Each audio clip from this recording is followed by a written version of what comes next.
இந்திய ஆதிக்கத்துக்கு முற்றுப்புள்ளி வைக்கும் வரை போராட்டம் தொடரும்.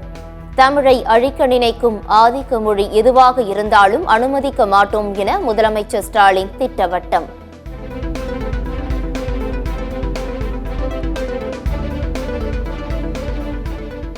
தமிழ்நாட்டிற்கு கல்வி நிதி ஒதுக்க மறுக்கும் மத்திய அரசை கண்டித்து திமுக மாணவர் அணியினர் இன்று ஆர்ப்பாட்டம். மாநிலம் முழுவதும் மத்திய அரசு அலுவலகம் முன்பு போராட்டம்.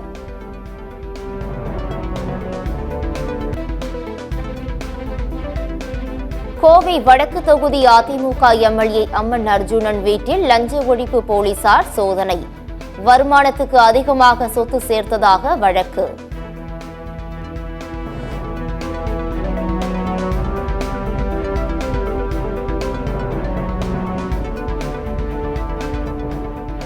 எடப்பாடி பழனிசாமி மூழ்கும் கப்பல், துரோகம் வீழ்வது நிச்சயம், நன்றி கெட்டவர்கள் தூக்கி எறியப்படுவார்கள் என ஓ பன்னீர்செல்வம் காட்டம்.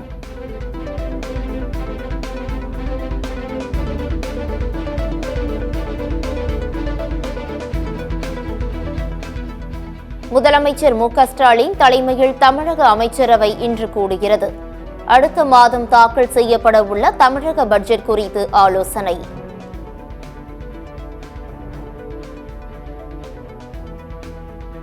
அமைச்சர்கள் குழுவுடன் ஜாக்டோ ஜியோ அமைப்பினர் நடத்திய பேச்சுவார்த்தை தோல்வி. தமிழகம் முழுவதும் இன்று ஆர்ப்பாட்டம் நடைபெறும் என ஜாக்டோ ஜியோ அறிவிப்பு.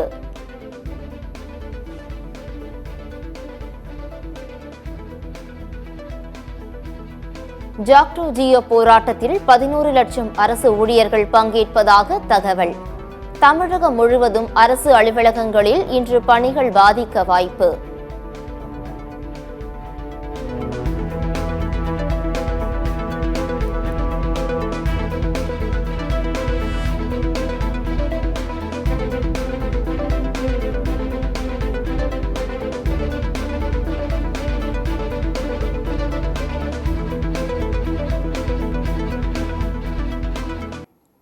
புதுக்கோட்டை அருகே எலிக்கொல்லி ஸ்பிரேயை விளையாட்டாக முகத்தில் அடித்துக் கொண்ட 4 குழந்தைகள் மயக்கம்.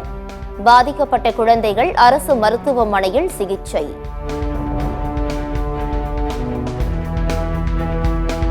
திருவனந்தபுரத்தில் காதலி உட்பட 5 பேரை பயங்கர ஆயுதத்தால் தாக்கி கொலை செய்த இளைஞர் போலீசில் சரணடைந்தார்.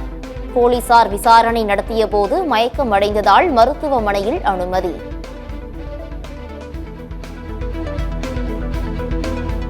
பெண் பயணிகளின் பாதுகாப்புக்காக வாட்ஸ்அப் குழு அமைக்க ரயில்வே போலீசார் திட்டம். ரயில்களில் பெண் பயணிகளுக்கு ஏற்படும் தொந்தரவுகளை தடுக்க நடவடிக்கை.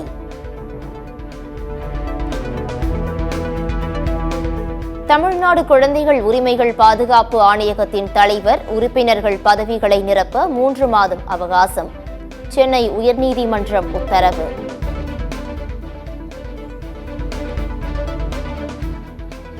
அனைத்து மாநில தலைமை தேர்தல் அதிகாரிகள் 2 நாள் மாநாடு டெல்லியில் வருகிற 4ஆம் தேதி தொடங்குகிறது. தலைமை தேர்தல் ஆணையராக பொறுப்பேற்ற ஞானேஷ்குமார் ஆலோசனை.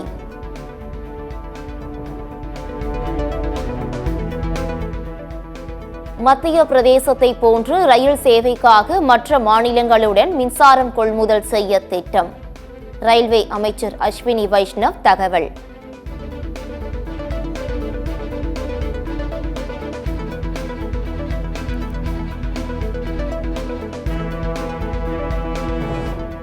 வங்கக்கடல் பகுதியில் 5.1 என்ற ரிக்டர் அளவில் நிலநடுக்கம்.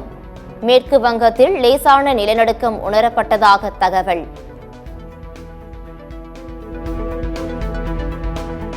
வயநாடு நிலச்சரிவினால் ஏற்பட்ட பாதிப்புகளுக்கு மத்திய அரசு பாரபட்சம் இல்லாமல் நிதி ஒதுக்க வேண்டும்.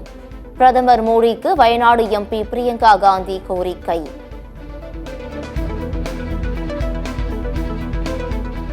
உக்ரைன் போருக்கு ஐரோப்பாவை விட அமெரிக்கா அதிக நிதி ஒதுக்கியது.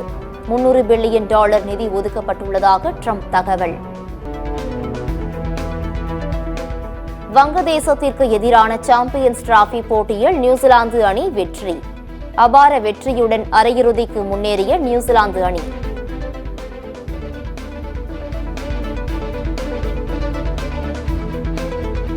சாம்பியன்ஸ் டிராபி அரையிறுதிக்கு முன்னேறிய இந்தியா பாகிஸ்தான் வங்கதேச அணிகள் தொடரில் இருந்து வெளியேற்றம்.